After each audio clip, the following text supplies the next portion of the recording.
Olá pessoal, mais uma vez juntos aqui para mais um conteúdo. Dessa vez eu pensei em falar com vocês sobre a construção do seu eu. O que seria isso? Eu vou falar para vocês sobre 25 maneiras que você deve desenvolver para que o seu eu, a pessoa que você é, consiga alavancar nos seus negócios. Consequentemente, quando você melhorar o seu eu, você não vai melhorar só a sua relação com o seu empreendedorismo, a sua relação na liderança do seu negócio, mas vai melhorar a sua vida também pessoal, a sua vida com familiar, a sua vida, o seu relacionamento esse em geral, seja ele com o seu marido, com a sua esposa, enfim, ou entre amigos, o relacionamento de trabalho entre funcionários, colegas de profissão, porque hoje relacionamento é uma das chaves do sucesso, saber se relacionar e como se relacionar. Então, estudando isso, principalmente relacionado a como empreender, que eu fui aprendendo ao longo desses anos, e como liderar uma equipe, como representar essa pessoa que gera admiração no seu trabalho entre as pessoas que te conhecem. Eu espero que vocês gostem desse conteúdo. Vamos lá, continuar com esse assunto que eu acho delicioso.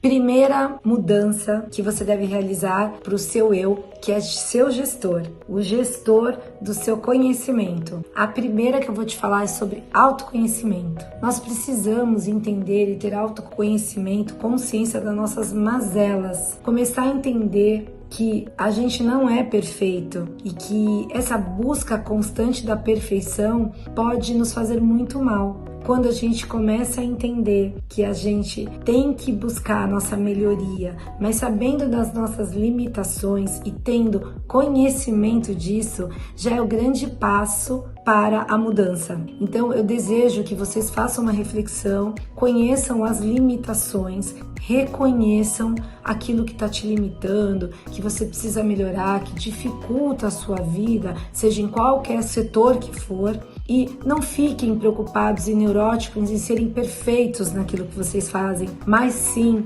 procurem ter aceitação para que a partir desse momento procurem a mudança, a melhoria, a ajuda, porque tudo na vida é um processo. Toda mudança na vida leva um tempo, mas ela começa pelo autoconhecimento. 2. Ter consciência crítica sobre esse olhar crítico, né? Sobre tudo aquilo que a gente controla. Entender se aquilo não é uma falsa e antiga crença que a gente tem. Por exemplo, assim, a gente faz determinadas coisas repetidamente várias vezes. E aquilo pra gente se torna uma crença, aquilo que a gente acredita. E por isso, muitas vezes, você faz sempre a mesma coisa e não faz uma avaliação autocrítica para saber se você não poderia mudar, se você poderia ter um olhar diferente e quem sabe mudar a sua crença sobre determinado assunto, sobre aquilo que você acredita. Às vezes, aquela falsa crença que você tem de coisas que você fez a vida inteira daquele jeito pode estar te limitando inclusive o crescimento do teu negócio ou de algo na tua vida. Ter um olhar atento ao redor, ouvir, pesquisar, para tentar a todo momento entender que a gente pode sim mudar, que se aquele caminho que a gente está indo, que a gente acreditava, ele era bom até aquele determinado momento, mas que em virtude das mudanças do contexto, das mudanças que ocorrem sempre na nossa vida, a gente precisa mudar a direção, tudo bem.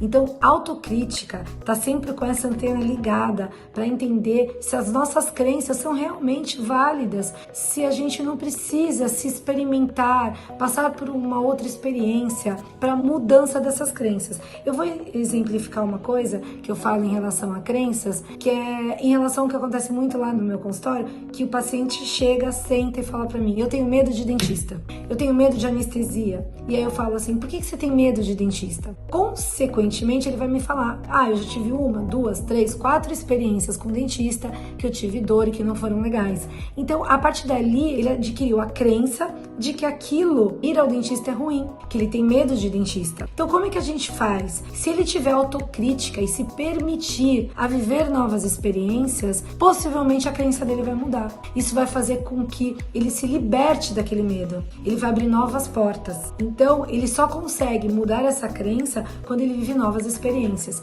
Isso é um caso que eu exemplifiquei em relação aos nossos pacientes. Mas isso acontece na nossa vida. A todo momento a gente conversa com pessoas, a gente afirma situações sobre coisas que a gente acredita. E aí você experimenta uma nova situação e pode sim se permitir a mudar. Isso pode te ajudar muito nos teus negócios. Estar com essa mente aberta, ter autocrítica.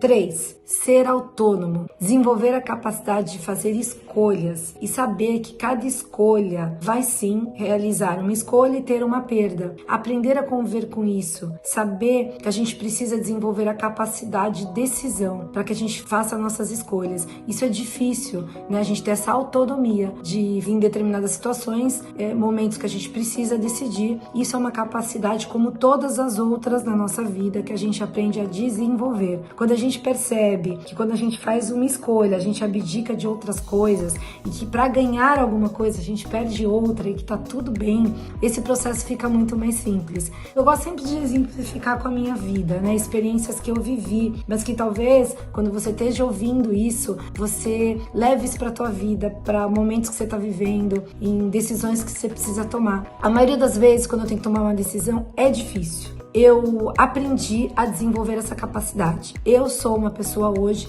que tenho bastante capacidade de decidir e de mudar, de fazer escolhas. Mas isso dói em mim ainda, porque escolhas que eu faço, eu sei que vou perder algumas coisas. Então, escolher trabalhar mais é uma escolha para você ter uma vida melhor, mas você deixa para trás uma vida que você poderia ter mais lazer. Então, uma coisa que eu reconheço hoje, com o desenvolvimento meu profissional e com as funções que eu escolhi assumir, faz com que eu não tenha muito tempo hoje para tomar, como era anteriormente, um café com uma amiga. Então, hoje eu vou tirar o dia para almoçar com uma amiga, sair, ir ao shopping. Então, isso houve uma mudança na minha vida. Então, é escolhas. Às vezes eu me pego alguns dias pensando, poxa vida, como eu queria ter um dia, né, mais leve em relação a isso. Mas ok, eu entendi que eu escolhi e abdiquei momentaneamente, que também as nossas escolhas às vezes é um processo, elas não são eternas, é um processo de crescimento e faz parte, porque a gente não há crescimento, não há objetivo alcançado sem esforço, mas desenvolver essa capacidade importante de autonomia, de fazer escolhas, principalmente em momentos que você vai ter que tomar aquela decisão e que vão impactar muito na tua vida futura. E é isso aí, gente. Então, a cada momento que vocês estão vivendo, aprendam isso, não tenham medo. Voltar atrás também não é uma coisa que, se você achar que aquela escolha não foi a melhor, você pode voltar atrás sim, mas desenvolva essa sua autonomia. Número 4, ter necessidade psíquica e social, principalmente necessidade de poder. Isso é uma coisa muito ruim, isso é uma das coisas que eu considero muito prejudicial. Quando a gente está no nosso trabalho e a gente tem uma equipe, óbvio que em todo trabalho, em toda empresa, vai ter alguém que vai liderar aquela turma, né? Que vai deter o poder de algumas decisões em detrimento de outras. Isso faz parte do processo, mas isso não significa que você deva sentir prazer simplesmente e exclusivamente em deter o poder só por ter o poder, porque quando isso acontecer, você perde a capacidade de raciocinar, de tomar as suas decisões pensando no crescimento da sua empresa, pensando num bem coletivo. Isso é uma das características que, ao invés de te alavancar, pode sim te derrubar. A sensação de ter poder é muito perigoso. Eu não considero que as pessoas